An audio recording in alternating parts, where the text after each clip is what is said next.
Hi, web development സീരീസിലെ 4ാമത്തെ video ആണിത്. കഴിഞ്ഞ സെഷനിൽ നമ്മൾ എങ്ങനെയാണ് ഒരു വെബ്സൈറ്റിൻ്റെ സ്ട്രക്ചർ ഡെവലപ്പ് ചെയ്യണമെന്ന് പഠിച്ചു. ഈ സെഷനിൽ നമ്മൾ ആ സ്ട്രക്ചർ ക്രിയേറ്റ് വെബ്സൈറ്റ്സിൽ കോണ്ടൻറ്റ്സ് എങ്ങനെ ആഡ് ചെയ്യും, അല്ലെങ്കിൽ പാരഗ്രാഫ്സ് എങ്ങനെ ക്രിയേറ്റ് ചെയ്യും എന്നുള്ള കാര്യങ്ങളാണ് പഠിക്കാൻ വേണ്ടി പോകുന്നത്. സോ ഒരിക്കലും ഈ സീരീസ് മിസ് ചെയ്ത്, നേരത്തെ സൂചിപ്പിച്ചതുപോലെ ഈ സീരീസിലെ എല്ലാ വീഡിയോയും നിങ്ങൾ ചെയ്ത് തന്നെ പഠിക്കണം.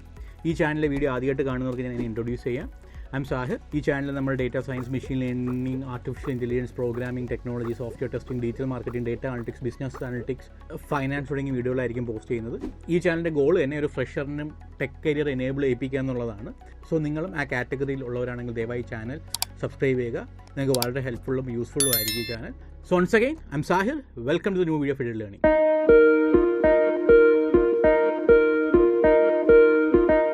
പാരഗ്രാഫ്സ് ആഡ് ചെയ്യാം. പാരഗ്രാഫ്സ് ആഡ് ചെയ്യുന്നതിന് മുമ്പായിട്ട് ഈ കമൻറ്റ് ചെയ്തിരിക്കുന്ന കോഡിനെ നമുക്ക് റിമൂവ് ചെയ്യാം, കുറച്ചുകൂടെ കോഡ് ക്ലിയർ ആവാൻ വേണ്ടിയിട്ട്.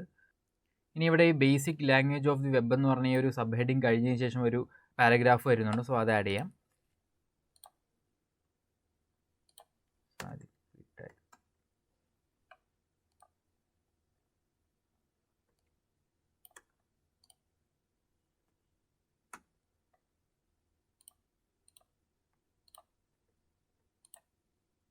ഇനി ഈ ഒരു പാരഗ്രാഫ് കഴിഞ്ഞ ഒരു ഇമേജ് വരുന്നുണ്ട്. ഇമേജിന് ശേഷം വീണ്ടും ഒരു പാരഗ്രാഫ് വരുന്നുണ്ട്. ഇമേജ് നമുക്ക് വരുന്ന വീഡിയോയിൽ നോക്കാം. ഇപ്പോൾ നമുക്ക് നമ്മുടെ വെബ്സൈറ്റിലെ ടെക്സ്റ്റ് എല്ലാം ആഡ് ചെയ്യാം.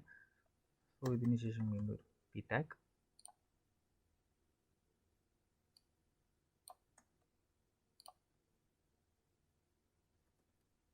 ഇതുപോലെ നമ്മുടെ വെബ്സൈറ്റിലെ എല്ലാ പാരഗ്രാഫും നമുക്ക് ആഡ് ചെയ്യാം.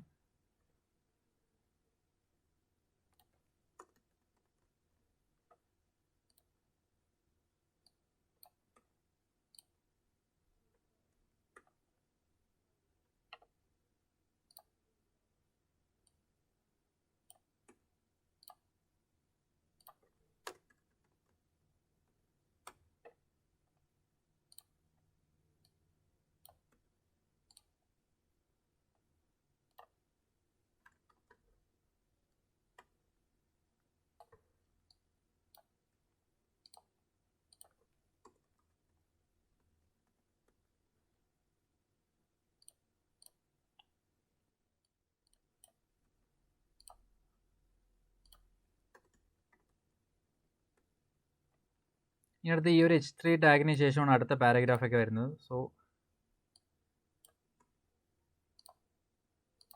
ആ ഒരു ഹെഡിങ്ങിന് ശേഷം ഒരു പി ടാഗ് ഓപ്പൺ ചെയ്യാം. ദെൻ കണ്ടന്റ് ഇൻസേർട്ട് ചെയ്തു. അതുപോലെ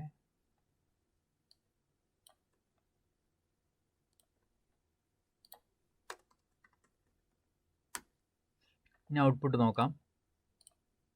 അപ്പോൾ നമ്മൾ നമ്മുടെ വെബ്സൈറ്റിലെ ഹെഡിങ്ങും പാരഗ്രാഫ്സും ഒക്കെ നമ്മൾ ആഡ് ചെയ്ത് കഴിഞ്ഞു. ഇനി ഈ ഒരു പാരഗ്രാഫിൽ ഈ ലോറ ജോൺസ് എന്ന് പറഞ്ഞ ടെക്സ്റ്റ് ബോൾഡാണ്. ഇനി ഈ ടെക്സ്റ്റിനെ എങ്ങനെ ബോൾഡാക്കാമെന്ന് നോക്കാം. HTML ടെക്സ്റ്റ് ബോൾഡാക്കാൻ വേണ്ടിയിട്ട് 2 എലമെൻറ്റ്സ് ഉണ്ട്. ആദ്യത്തെ ടാഗ് എന്ന് പറയുന്നത് ബി ടാഗ് ആണ്. സോ നമുക്ക് ബോൾഡാക്കേണ്ട ടെക്സ്റ്റ് എന്ന് പറയുന്നത് ലോറ ജോൺസ് ആണ്. സോ നമുക്ക് ബോൾഡാക്കേണ്ട ടെക്സ്റ്റിനെ നമ്മൾ ബി ടാഗിനകത്ത് റാപ്പ് ചെയ്താൽ മതി. സോ ലോറ ജോൺസിനെ ഞാൻ കട്ട് ചെയ്തു. ദെൻ പി ടാഗ് ഓപ്പൺ ചെയ്ത് അതിനകത്തോട്ട് ലോറ ജോൺസിനെ ഇൻസേർട്ട് ചെയ്തു. അപ്പോൾ നമ്മൾ ഉദ്ദേശിച്ചതുപോലെ ലോറ ജോൺസ് എന്നുള്ള ടെക്സ്റ്റ് ബോൾഡായി. പക്ഷേ ബി ടാഗ് യൂസ് ചെയ്യുന്നത് ഒരു ഗുഡ് പ്രാക്ടീസ് അല്ല. ബി ടാഗ് ഇപ്പോൾ ഒരു ഓൾഡർ എലമെൻ്റ് ആണ്. Starting from HTML5 strong tag ആണ് ഒരു ടെക്സ്റ്റിനെ ബോൾഡാക്കാൻ വേണ്ടിയിട്ട് നമ്മൾ യൂസ് ചെയ്യുന്നത്. സോ ബി ടാഗിനെ ചേഞ്ച് ചെയ്ത് സ്ട്രോങ് ടാഗ് റീപ്ലേസ് ചെയ്യാം.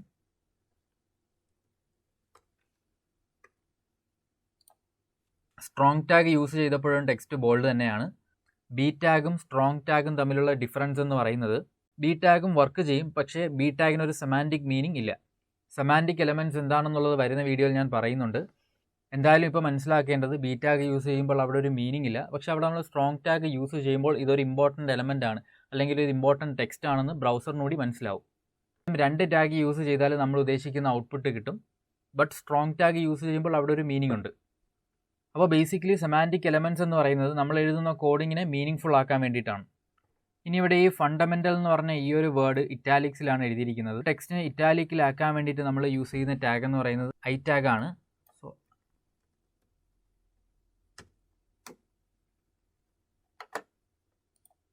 സോ ഫണ്ടമെൻ്റൽ ഇറ്റാലിക്സിലായി. ബട്ട് ഇവിടെയും സ്റ്റാർട്ടിങ് ഫ്രം HTML5 നമ്മൾ ഐ ടാഗ് അങ്ങനെ യൂസ് ചെയ്യാറില്ല. കുറച്ചും കൂടെ മീനിങ് ഫുൾ കൊടുക്കാൻ വേണ്ടിയിട്ട് EM എന്ന് പറഞ്ഞ ടാഗാണ് നമ്മൾ യൂസ് ചെയ്യുന്നത്. EMൻ്റെ മീനിങ് എന്ന് പറയുന്നത് എംഫസിസ്. അപ്പോൾ ഇവിടെയും നമ്മൾ EM എന്ന് പറഞ്ഞ ടാഗ് യൂസ് ചെയ്യുന്നത് കൊണ്ട് നമ്മൾ എഴുതുന്ന കോഡിൽ കുറച്ചും കൂടെ മീനിങ് ഫുൾ ആവുകയാണ്. കാരണം ഇവിടെ നമ്മൾ എംഫസൈസ് ചെയ്യുകയാണ് ഈ ഒരു എലമെൻറ്റ് ഇമ്പോർട്ടൻ്റ് ആണെന്നുള്ളത്, അല്ലെങ്കിൽ ഈ ഒരു ടെക്സ്റ്റ് ഇമ്പോർട്ടൻ്റ് ആണെന്നുള്ളത്. ഇനി നിങ്ങൾക്ക് ഞാനിവിടെ ഒരു ചെറിയ ടാസ്ക് തരാം. ഇവിടെ നമ്മുടെ ഈ ഒരു സെക്ഷനിൽ, അതായത് വാട്ട് ഈസ് HTML എന്ന് പറഞ്ഞ ഈ ഒരു സെക്ഷനിൽ ഹൈപ്പർ ടെക്സ്റ്റ് മാർക്കപ്പ് ലാംഗ്വേജ് എന്ന് പറഞ്ഞ ടെക്സ്റ്റിലെ എല്ലാ ഫസ്റ്റ് ലെറ്ററും ബോൾഡാണ്. സോ ഈ ലെറ്റേഴ്സിനെല്ലാം നിങ്ങൾ ബോൾഡ് ആക്കണം. വീഡിയോ പോസ്റ്റ് ചെയ്ത് നിങ്ങളതൊന്ന് ട്രൈ ചെയ്ത് നോക്കൂ. ഓക്കെ, നിങ്ങൾ ചെയ്തു എന്ന് ഞാൻ വിശ്വസിക്കുന്നു. സോ ലെറ്റേഴ്സ് ബോൾഡ് ആക്കാൻ വേണ്ടിയിട്ട്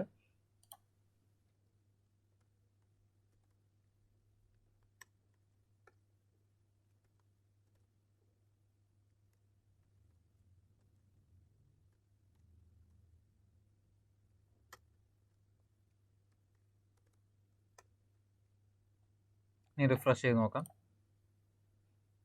സോ ലെറ്റേഴ്സ് എല്ലാം ബോൾഡ് ആയിട്ടുണ്ട്. അപ്പോൾ ഇതുപോലെ ഒരുപാട് ടെക്സ്റ്റ് ഫോർമാറ്റിംഗ് ടാഗ്സ് ഉണ്ട്. ഇതെല്ലാം നിങ്ങൾ W3 സ്കൂൾസിലോ അല്ലെങ്കിൽ MDNലോ റെഫർ ചെയ്ത് നോക്കാവുന്നതാണ്. ഒരുപാട് ടെക്സ്റ്റ് ഫോർമാറ്റിംഗ് ടാഗ്സ് HTMLലുണ്ട്. അതെല്ലാം നിങ്ങൾ ജസ്റ്റ് ഒന്ന് W3 സ്കൂൾസിൽ പോയി ട്രൈ ചെയ്ത് നോക്കണം. ഇനി HTMLൽ മെയിനായിട്ട് 2 ടൈപ്സ് ഓഫ് ലിസ്റ്റ് ഉണ്ട്, ordered list and unordered list. ഇവിടെ ഈ നമ്മുടെ വെബ്സൈറ്റിൽ ഇവിടെ ഓർഡേർഡ് ലിസ്റ്റും ഉണ്ട്, അൺഓർഡേർഡ് ലിസ്റ്റും ഉണ്ട്. ഓർഡേർഡ് ലിസ്റ്റ് എന്ന് പറയുമ്പോൾ ഇതേപോലെ ഒരു നമ്പേർഡ് ലിസ്റ്റ് ആയിരിക്കും. അൺഓർഡേർഡ് ലിസ്റ്റ് എന്ന് പറയുമ്പോൾ അവിടെ നമ്പേഴ്സ് കാണത്തില്ല, ബുള്ളറ്റ് പോയിന്റ്സോ സ്ക്വയറോ ആയിരിക്കും. അപ്പോൾ ഈ ഒരു പാരഗ്രാഫ് വേണ്ടി ഇവിടെ ഒരു നമ്പേർഡ് ലിസ്റ്റ് ഉണ്ട്. നമ്പേർഡ് ലിസ്റ്റ് എന്ന് പറയുമ്പോൾ ഓർഡേർഡ് ലിസ്റ്റ്. സോ ഒരു ഓർഡേർഡ് ലിസ്റ്റ് HTMLൽ ക്രിയേറ്റ് ചെയ്യാൻ വളരെ ഈസിയാണ്. ഇവിടെ 3 ലിസ്റ്റ് ഐറ്റംസ് ആണുള്ളത്. സോ നമുക്ക് ക്രിയേറ്റ് ചെയ്യാം. സോ ഈ ഒരു പാരഗ്രാഫ് കഴിഞ്ഞിട്ടാണ് നമുക്ക് ഓർഡേർഡ് ലിസ്റ്റ് ക്രിയേറ്റ് ചെയ്യാനുള്ളത്. സോ ഓർഡേർഡ് ലിസ്റ്റ് ക്രിയേറ്റ് ചെയ്യാനുള്ള ടാഗ് എന്ന് പറയുന്നത് OL ടാഗാണ്. സോ OL ടാഗ് ഓപ്പൺ ചെയ്തു. ഇനി ഇതിനകത്ത് 3 ലിസ്റ്റ് ഐറ്റംസ് വേണം. 3 ലിസ്റ്റ് ഐറ്റംസിനെ കാണിക്കാൻ വേണ്ടിയിട്ട് LI എന്ന് പറഞ്ഞ ടാഗാണുള്ളത്. LI stands for list item. So first list item എന്ന് പറയുന്നത് ഓപ്പണിംഗ് ടാഗാണ്.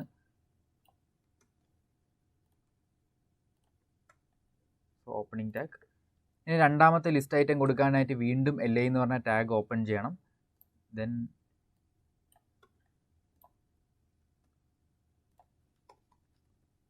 അതുപോലെ മൂന്നാമതും.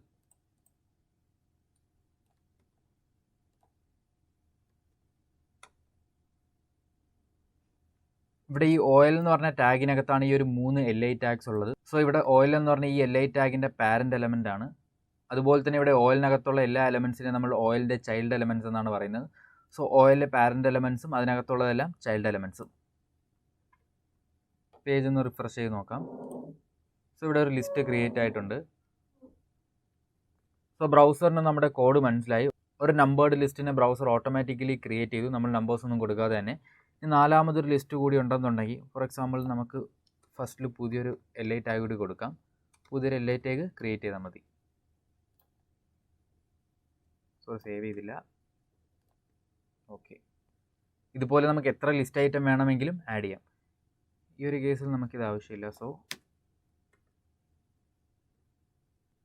ദെൻ ഇവിടെ വൈ ഷുഡ് യു ലേണിൽ ഇതുപോലെ ബുള്ളറ്റ് പോയിന്റ്സ് വെച്ചിട്ടുള്ള ഒരു ലിസ്റ്റാണുള്ളത്. ഇതുപോലെ നമ്പർ ഇല്ലാത്ത ലിസ്റ്റിനെ നമ്മൾ അൺഓർഡേർഡ് ലിസ്റ്റ് എന്നാണ് പറയുന്നത്. സോ ഒരു അൺഓർഡേർഡ് ലിസ്റ്റ് ക്രിയേറ്റ് ചെയ്യാനും ഈസിയാണ്. So why should you learn HTML കഴിഞ്ഞിട്ട് പാരഗ്രാഫ് കഴിഞ്ഞിട്ടാണ് നമുക്കൊരു അൺഓർഡേർഡ് ലിസ്റ്റ് വേണ്ടത്. അൺഓർഡേർഡ് ലിസ്റ്റ് ക്രിയേറ്റ് ചെയ്യാനുള്ള ടാഗ് എന്ന് പറഞ്ഞാൽ UL ടാഗാണ്. ഇവിടെയും അൺഓർഡേർഡ് ലിസ്റ്റിനകത്തുള്ള ഇൻഡിവിജ്വൽ ഐറ്റംസിനെ കൊടുക്കാൻ വേണ്ടിയിട്ട് ഇവിടെയും നമ്മൾ LI ടാഗ് തന്നെയാണ് യൂസ് ചെയ്യുന്നത്. ഇവിടെയും ഞാൻ നിങ്ങൾക്ക് ചെറിയൊരു ടാസ്ക് തരാം. ഇവിടെ നിങ്ങൾ ഈ വീഡിയോ പോസ് ചെയ്തിട്ട് ഒരു ലിസ്റ്റ് ഐറ്റംസ്, ഈ ഒരു 5 ലിസ്റ്റ് ഐറ്റംസ് നിങ്ങൾ തന്നെ ഒന്ന് ആഡ് ചെയ്ത് നോക്കണം. ലിസ്റ്റ് ഐറ്റം ആഡ് ചെയ്യാൻ വേണ്ടി ആദ്യം LI,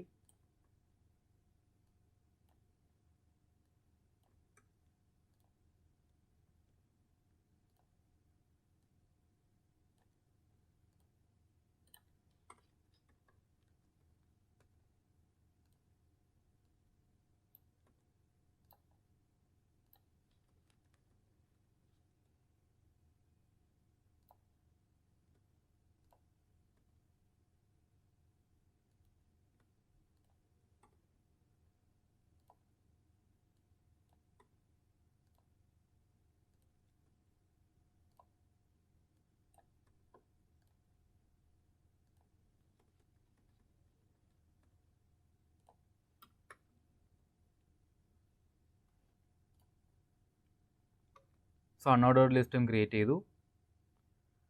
വെബ്സൈറ്റിലെ എല്ലാ കണ്ടൻറ്റും നമ്മൾ എലമെൻസിനകത്ത് തന്നെ റാപ്പ് ചെയ്യണം. എലമെൻസിനകത്ത് റാപ്പ് ചെയ്യാതെ ഫോർ എക്സാമ്പിൾ ഒരു ഹോൾ ടെക്സ്റ്റ് കോപ്പി ചെയ്യാം, ലാസ്റ്റായിട്ട് പേസ്റ്റ് ചെയ്യാം. സേവ് ചെയ്തപ്പോൾ VS കോഡ് എല്ലാം ഇത് ഒരുമിച്ചാക്കി. എലമെൻസിനകത്തൊന്നും ടെക്സ്റ്റ് കൊടുക്കാതെ ഇങ്ങനെ നമ്മൾ ജസ്റ്റ് HTML ഫയലിനകത്ത് ടെക്സ്റ്റ് കൊടുത്താലും ബ്രൗസറിൽ ഡിസ്പ്ലേ ആവും. പക്ഷേ ഇങ്ങനെ കൊടുത്തു കഴിഞ്ഞാൽ ഇവിടെ ഒരു സ്ട്രക്ചർ ഇല്ല, മീനിങ് ഇല്ല. അതുകൊണ്ട് വെബ്സൈറ്റിലെ എല്ലാ കണ്ടൻറ്റും എലമെൻസിനകത്ത് തന്നെ റാപ്പ് ചെയ്യണം. റിമൂവ് ചെയ്യാം.